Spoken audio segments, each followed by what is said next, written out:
Hello and welcome back to Hardworking Man. Today we're talking tractors. What size tractor should you buy? If you follow the channel, you know my last tractor was that huge Kioti RX 7420. That thing was a monster and there were things I loved about it. Now, when I bought my first tractor, my little brother told me, buy something bigger than you ever think you'll need. The first tractor I ever bought was a Kubota BX series. It's basically a lawn mower with a loader on it. It's similar to this Kioti CS series. It's a small tractor, and like I said, my little brother was like, get something bigger than you think you need. And I was like, you know what? This will do everything I ever need. And it was all right. It was great as a lawnmower, but as a tractor, not so much. There was a lot of stuff it wasn't big enough to do. You had to buy special implements that were smaller because you couldn't fit traditional sized implements. You couldn't run a full-size brush hog. It definitely was smaller than what I needed, and I should have listened to my brother. So when I decided to upgrade from that BX, I went to a Kioti, and I went to a Kioti DK. I got the DK35. I was thinking about a CK, but then when I got to the dealership, he's like, why wouldn't you just go with the DK? It's a bigger frame. The DK35 and the CK35 had the same size footprint. This one here is a DK42.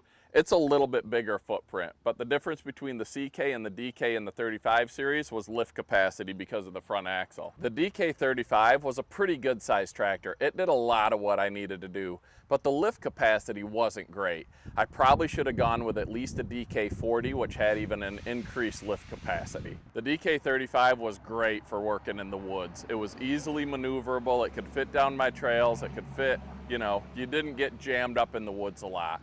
But like I said, the lift capacity was lacking a little bit. So I decided, you know what, let's go bigger. So I went from the DK35 to that monster RX 7420, which was probably similar to this John Deere in size. It was too big for what I did. I do a lot of firewood, I do food plot work, I will do brush hogging, and driving in the woods to harvest firewood, that thing was so big and so long and so wide, I had to cut down extra trees on my paths just to get through. Another thing that was really difficult with that great big tractor was loading it on a trailer. Another thing to consider when you're thinking about what size tractor is best for you is, are you going to be mobile with it? I trailer my tractors a lot, whether it be between the house and the property, taking it to someone else's property to do work. Loading that RX 7420 on a trailer and hauling it, it was a task. That thing was so big. You needed a great big trailer for it to fit on. You needed a big truck to pull it, and going up on a deck over trailer with a big tractor like that, it gets a little nervous because you're coming up at a steep angle and you're going pretty high. So if you're going to be trailering your tractor, bigger isn't always better. Now, obviously with bigger tractors, you have more power, higher lift capacities, more power to pull things, and more lift capacity on your 3-point. So that was something I really liked about the huge tractor, was all the power that thing had. So sticking with Kioti, one size down from the RX that I had is this NX series tractor. I looked at them and I considered them because it's only one step down from the RX. Still has a good lift capacity, still a good size tractor, but then I found out Kioti is moving on from the NX to the NS series. One of the big differences, one, it's a tiny bit of a smaller tractor, a little bit lower lift capacity, but a huge positive for me is that they've taken out the electric over hydraulic function on the drive of these tractors.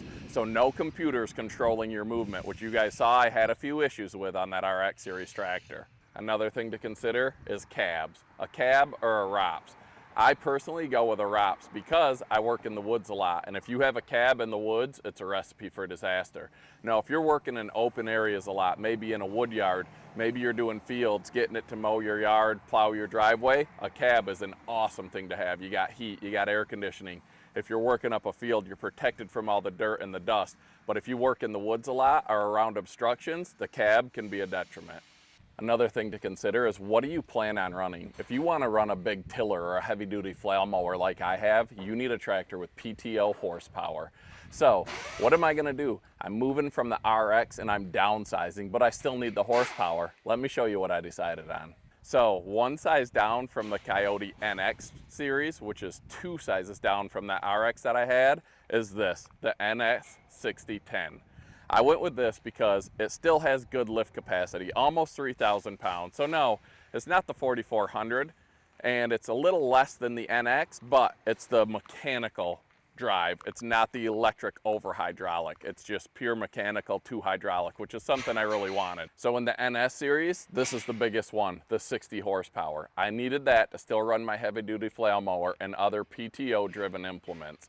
But it's going to be a lot smaller, easier to trailer, still a very adequate tractor, and it's going to be so much easier to see over the hood, because that's something else you have to consider. With the big tractors, it's hard to see what you're doing out front and around you because they're such a large unit. Another reason I went with this and stayed with Kioti, I've had great luck with Kioti tractors. This will be the 4th one I've owned, and I've really liked them. I also have a great dealership, Van Pamela Equipment, here in Armada, Michigan. I've dealt with Bob for a lot of years, and a few people I work with have dealt with him as well. Dealership support is key. I also have a new piece of equipment that's going to hook straight up to this Kioti, which I'm pretty excited about. It should be a lot of fun, and we're going to bring that to you here on Hardworking Man. All right, let's get the NS tractor loaded up. We'll get it home, and then we'll go more in depth on what this NS tractor has to offer. All right, we're home with the new tractor, and now I'm going to share some of the decisions that went into buying this tractor. Hydrostatic versus shuttle shift, the tire selection, the size, horsepower rating, lift capacity, all of that. Let's go take a look at what I went with as far as drive system goes. So the two main drive systems, shuttle shift and hydrostatic, they both have their pros and cons. This is the biggest tractor Kioti makes with the hydrostatic drive. Why is that? Well, once you get bigger than this, it's mostly farming tractors, and that's where I think shuttle shift shines. Once you get bigger than this, it's mostly farming size tractors, and that's where I think the shuttle shift shines. The shuttle shift shines, and that's where I think the shuttle shift shines.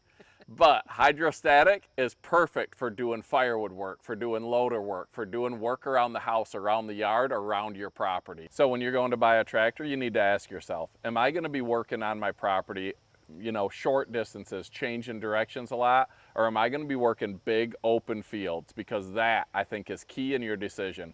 Big open fields, mowing huge flat acreage or tilling ground, then the shuttle shift is the way to go. If you're doing anything but that, in my opinion, the hydrostatic drive is the one you should look for. Another big consideration when buying a new tractor is tires. What do you get? Do you get the ag tires? Do you get turf tires? Do you get industrial tires? Or do you get something like this?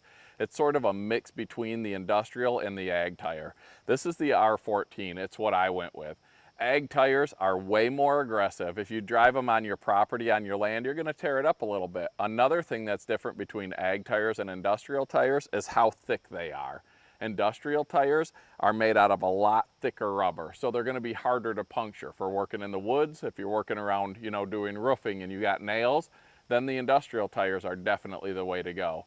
Ag tires are pretty much for that, agriculture. Now, if you're mostly going to be in the yard or on your property, maybe with a smaller tractor, then turf tires are definitely something to consider. But I think for most of us, like for the Kioti lineup, the R4 or the R14 tires are the two primary decisions. I went with the R14. They clean a little bit better. They don't hold as much mud. They have a little bit better traction from tests I've seen. They are a little bit thinner rubber than the R4 full industrial tires, and I've had the industrial tires before and I liked them, but I wanted to try the R14s. Another thing with either the R4s or the R14s, you get these valve stem protectors. Working in the woods, this is key, because on the ag tires or the turf tires, when you don't have this, you hit this valve stem on a tree or something and rip it off and your day is shot. Now let's talk loaders. Lift capacity. It's what we all want the most of. If you need to lift 2,000 pounds, you don't need to look at any tractor that has a 2,000 pound lift capacity, because you're not going to be happy with it. If you need to lift 2,000 pounds, I say look for a tractor that can lift 2,500 pounds, because they rate the lift capacity at the pins. It doesn't count the weight of the bucket or the implement. And the further you get away from the loader, the less weight you can actually lift. Lift capacity is one of those things where bigger is better. The more you can lift, the better. You're never going to say, oh man, my tractor lifts too much, but you will say my tractor doesn't lift enough. Now, this has less lift capacity than the tractor I'm replacing, which was the RX. However, for the size, this thing punches well above its weight class, lifting almost 3,000 pounds in a smaller size tractor frame is going to be more useful to me than the 4,400 pound lift capacity of the RX that was hard to maneuver in the woods. Another thing to consider, which I touched on before, is PTO horsepower. Yeah, with the hydrostatic drive, you get less power to the PTO. So that's something to think about. If you're running a piece of equipment that needs high horsepower at the PTO, you might have to go with a shuttle shift instead of a hydrostat. The biggest draw I have for the PTO is going to be my heavy duty flail mower. And the 60 horsepower tractor with the hydrostat, it's right at the limit of what it can run. It should be fine because I'm not running the max diameter 5-inch trees, so I think I'll be happy with it, but it's something to think about. How much horsepower do you have at the PTO? Another thing to look at when you're buying a tractor is how you hook up your 3-point implements. Coyote has a couple things on this model that I really like. One being the extendable arms. You can push this, pull this out, and it swivels so you can hook it up easier. Then once your implement's hooked up and you back up, it'll push back in. The implement pushes it in pretty easy. Now this is where, brand new tractor, I'm putting strike hold on. I love this stuff. I've already put it on the loader release arms and it made a huge difference. I put it on this one and not this one, just so you guys can see how effective it is. So this one has the strike hold on it. When you pull it out, it's super easy, and you can push it in super easy.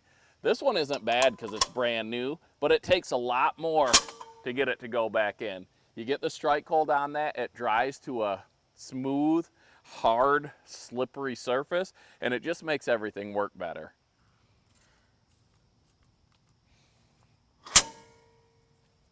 I'm not sponsored by Strikehold, but I love that stuff. I do have a link where you can get free shipping. Check that out. It'll be in the description and we'll pin it in a comment. If you haven't used it, buy some, try it. It'll be the favorite item you've ever purchased that comes in a spray bottle. I guarantee it. Another thing to look for is a control lever here in the back to control your 3-point arms. When you're hooking up implements, being able to control them from back here is huge. On a lot of tractors, if you need to adjust it a little bit, you have to come around here and grab this lever here and try to look and move it. It's sort of a pain, and the bigger the tractor, the more of a pain. But when you have this arm and you're hooking up implements, you can easily make those little adjustments right here, and it makes hooking up so much easier. Another thing to consider is your rear remotes. Even if you don't think you need one, I'd say get at least one if it's available. I've got 2 on this tractor, one with a spring retention lever and one with a detent lever. So I can hook up a hydraulic top link with that spring lever and I can run that. I can hook up implements that need full-time hydraulic flow with the detent lever. With 2 remotes, it gives you a lot of options. Another thing I would highly recommend is 4-wheel drive. Yeah, 2-wheel drive can do some work, but 4-wheel drive can do way more work. This Coyote has a push-button 4-wheel drive. It's super easy. It also has a rear diff lock down here. You just step on it. So when you're really stuck, you can step on that and it'll lock the rear tires together so they're both spinning, not just one. Another thing you might not think about until it's too late is where's your gas tank? How do you fill it? Especially if you're filling with 5-gallon gas cans. Down here underneath the platform, easy access, that's easy to fill. I've seen tractors that have the gas fill up here or in the back. Like, you got a heavy 5-gallon tank, it's not nearly as nice as filling right down here. So that's definitely something you want to look for. It seems small, but it's a big difference maker. Something else that might seem irrelevant, but is hugely relevant, especially if you work in the woods, is turn signals. I see tractors with them mounted up here, mounted on the fenders. You're gonna break them off, period. This tractor has them mounted in the fender, so they're not sticking out. I'm not gonna break these off unless I back into something and smash them. And the front turn signals, again, they're small, they're out of the way, and I shouldn't break them unless I crash. Now this mirror, I've never had before. I don't see it working in the woods. I don't know that I'll like it, but I can't really talk on it because I haven't tried it. Around the house, it might be great. I'm gonna see how it can attach and remove and if I like it or not. But a mirror, let me know. Do you have one? Do you like it? Did you take it off? Did you break it off? Let me know on the mirror. Third function valve, what is it? What do you need it for? Do you need one? The third function is your hydraulics for the front of the tractor. It allows you to run your grapples and different hydraulically operated equipment up front, like say a log splitter. So Should you get one? Absolutely, in my opinion. On the last tractor, I didn't have a third function valve. What I did was I went the cheap way and I ran lines all the way from the rear remotes up to the front. It worked, it was serviceable, but it wasn't great, and I'll show you why. One problem with running your third function or your hydraulically operated implements out front with the rear remotes, running the lines through under the deck and up along the loader, were that they would get caught on stuff, whether it be sticks or when you would raise it up, sometimes it would get snagged on something because it wasn't designed for it. With the third function, it all comes from here. This is a Coyote valve, so it's designed for this tractor. So they're routed where they're gonna be safe, where they're gonna work good, and it's just so much easier, so much nicer. It costs a little bit of money, but in my eyes, it's a very worthwhile investment. Another huge difference running the front hydraulic implements with a third function instead of your rear remotes is just operability. When I was running it with the rear remotes, in order to raise or lower the item, I'd have to use the lever here. And then if I wanted to close or open, say the grapple, I'd have to let go and reach to the rear remote lever down here.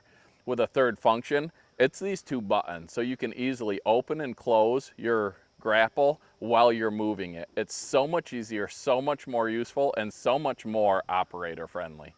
There it is. I touched on what I think are some of the key things you should look at if you're considering buying a new tractor. And yes, I bought this tractor for full price, so don't leave the comment, oh, thanks for the commercial. It's not a commercial, it's me sharing my experiences, the mistakes I've made, the things I've learned over the years, trying to be cheap, trying to go small, going too big. You need to decide what's right for you. But no matter what you buy, it could be orange, it could be green, it could be blue, it could be yellow, I don't care. 2-wheel drive, 4-wheel drive, big, small, you definitely need to grab yourself one of these, a steering wheel knob. On every tractor I've ever owned, this has been one of the best, cheapest, and just most useful additions I've made to it. So grab you one of these, put it on. It just makes life so much easier when you're driving your tractor. Hopefully this video was helpful, because that's what we try to do here at Hardworking Man, is help people make good decisions. We also try to entertain people, teach people, and we learn as much from others as others learn from us. So if there's something that I didn't touch on that you learned through buying tractors or through owning a tractor, put it in the comments down below, because I learn from you guys as much or more than people learn from me, and I love that about having a channel. So if you want to see us run the new NS 6010 and see what it can do, what it's capable of, make sure you're subscribed to Hardworking Man. Thanks for watching. Hopefully this video was helpful, and have a great day.